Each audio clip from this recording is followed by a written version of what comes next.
And then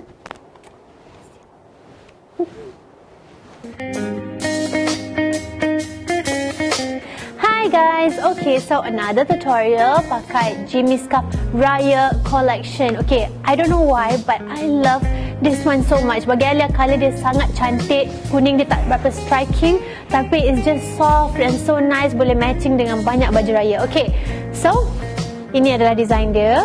Cantik kan? Okay, so kita akan buat tutorial. Ikat bawah macam biasa. Okay, so satu tips, kalau kita ada metal tag dekat tudung tu, metal tag tu biarkan dia dekat belakang. Sebab apa? Supaya belakang tu dia terletak dengan cantik drape dia. Sebab dia berat kan? Metal tu, so kita akan letakkan metal tu kat belakang. Okay, macam ini. Kita akan pinkan macam biasa. Ya Allah, cantiknya tudung ni. Boleh pakai warna kuning kan Raya ni? So nice. Okay, so kita akan pinkan macam biasa.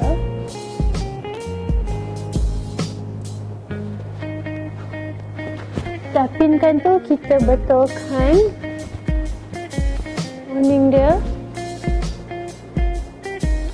Okay, lepas tu kita lipat sikit. Cantik sangat kuning ni.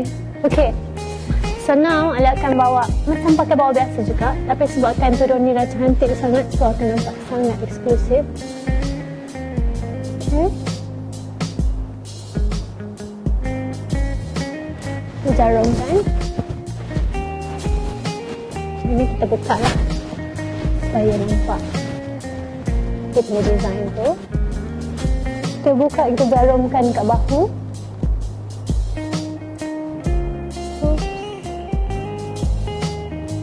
Okay, lepas tu ni boleh biar dia drip dekat sini. Ada betul-betulkan drip dia. And then